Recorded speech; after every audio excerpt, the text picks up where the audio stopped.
Hey there, this is Workbench with Workbench Quagmire. Welcome back. We are going through the Free Code Camp Python certification in 100-ish days. This is day 13, I believe. Double check. 13, day 13. We're going to cover what are tuples and what are some common tuple methods today. So let's jump right in. What are tuples and how do they work? A tuple is a Python data type used to create an ordered sequence of values. Tuples can contain a mixed set of data types like this. So, like lists, we have a developer, we have a string, we have an integer, and we have another string. Tuples are similar to lists, but while lists are mutable data types, tuples are immutable. This means that the elements in the tuple cannot be changed once it is created. If you try to update one of the items in a tuple, you'll get a type error. So here, if we try to use indexing on our Python programming language tuple and try to change the item at 0 index from Python to JavaScript, we get tuple object does not support item assignment. To access an element from a tuple, you can use bracket notation in the index number, so just like lists or strings. So developer index 1 is actually 34.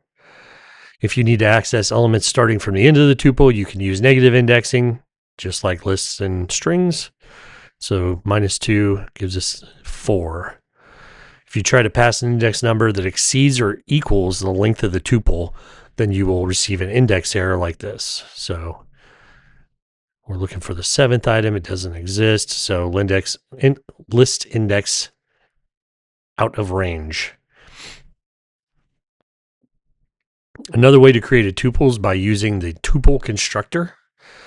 So we have developer. We assign that to the string Jessica to developer. Then we take developer as the argument for tuple, and it splits it on the characters and gives us a tuple of characters instead of a string. For the tuple constructor, you can pass in different iterables like strings, lists, or even other tuples. To check if an item is in a tuple, you can use the in keyword. So just like list, you can say, hey, I've got a list of programming languages. Is Rust in programming languages? It is true. Is JavaScript in programming languages? It is false. So you can also unpack items from a tuple just like you did with lists. So you have this tuple. It's assigned to the name developer, name, age, job, variables. And so they will assign Alice 34 in Rust developer. In this example, name has the value Alice, age has the value 34, and job has the value Rust developer. If you need to collect any remaining elements from a tuple, you can use the asterisk operator like this, just like lists. So you can just grab the name and in this case, you don't get a tuple, you get a list of the other items. So here, name has the value Alice, rest is a list comprised of the number 34 and the string Rust developer. Just like with lists, you can use a slice operator on a tuple to extract portions of it. Here is an example of extracting the item pie and cookies into a separate tuple. So we have desserts, and we have cake, pie, cookies, ice cream. So we have 4 elements, 0 through 3.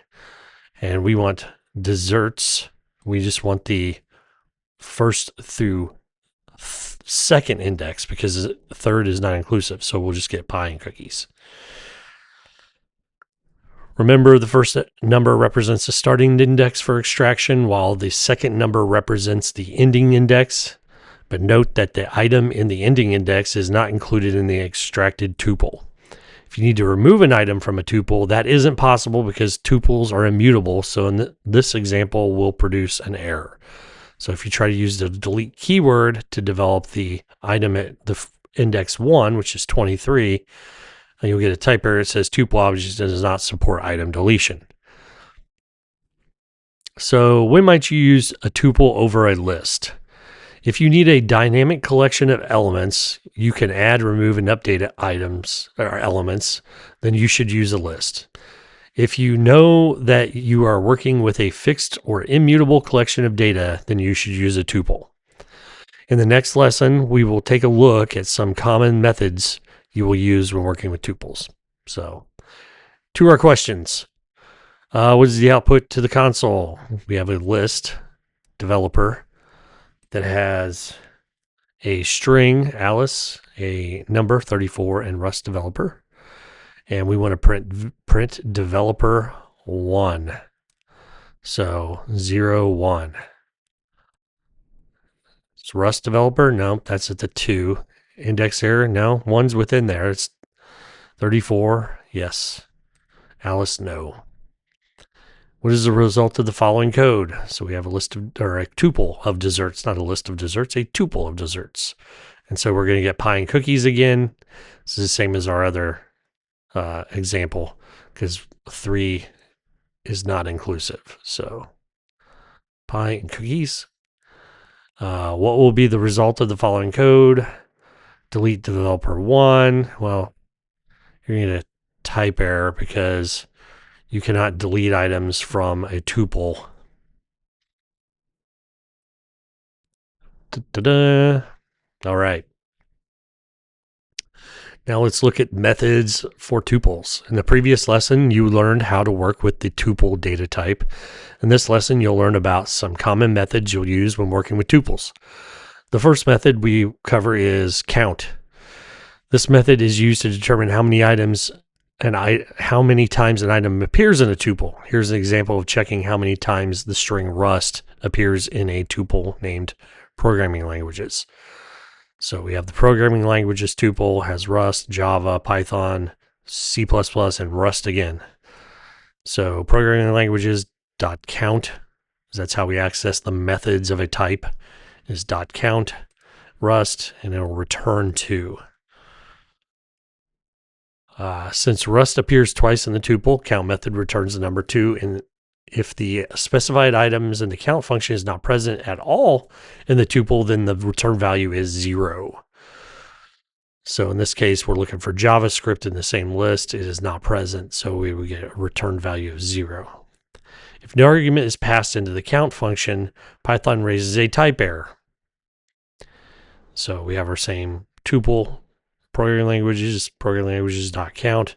So tuple count takes an exactly 1 argument, 0 given. Next method we'll look at is index method. This method is used to find the index where a particular item is present in a tuple. There's an example of using an index method to find the index for the string Java. So we have our same list here. Programming.index Java 0, 1. So it returns 1. If the specified item cannot be found, Python raises a value error. So if we go in here looking for JavaScript, which is not in here, you get tuple.index, x not in tuple. Another thing you can do with index method is to pass in optional start and stop index arguments. Here's an example. So we can say we're looking for Python. We've changed our thing this time. So now we got Rust, Java, Python, C++, Rust, and we've added another Python to it. In this case, we say programming.index Python 3. So we go 0, 1, 2, 3. We start at C++. And so the first Python we come across is at index position 5. In this example, we're specifying where to start searching for the string Python. By passing in the number 3 as a second argument to the index function, we are specifying to start searching at index 3. Since Python appears twice in the tuple, the index function will return index 5 instead of 2 because of the use of the optional start index argument. You can also pass in an optional stop index. Here's a modified example of specifying a start and stop index. So now we're looking for Python, and we're looking between 2 and 5. So 0, 1, 2. Yep, there's one at 2. So it's going to stop there. 3, 4, 5. So now that the result is in index 2 because we were starting searching at index 2 and searching up to, but not including 5. So like most things that in numbers, exclusive, not inclusive. Another commonly used function used with tuples is sorted function. In a previous lesson, you learned about sort method for lists. Well, the sorted function can be used on any iterable, including tuples. Here's an example of creating a new list of numbers using the sorted function. So we have numbers. We have this tuple of numbers. And then sorted numbers gives us a list of numbers. So the sorted function will always create a new list of sorted values. This differs from sort method, which sorts the elements of a list in place and does not return a new list. If you need to customize the sorting behavior of an iterable, you can use the optional reverse and key arguments. Here's an example using key argument to sort items in a tuple by length. So we have our list of programming languages, the version that includes Python twice and Rust twice. And we want sorted, but we want it by length. So this is going to sort by the length of the string values. So C++, Rust, Java, Rust.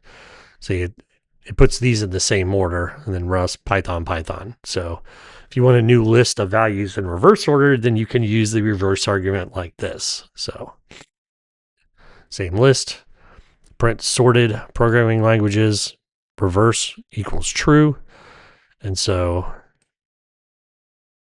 it just takes our list, and since it would be doing it alphabetically, it would be C, J, P, P, R, R.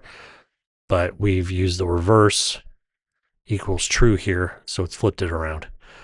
Tuples are common data types in Python. Understanding how they work with them, along with some helpful methods and functions, will help you write more efficient code. So here's our questions.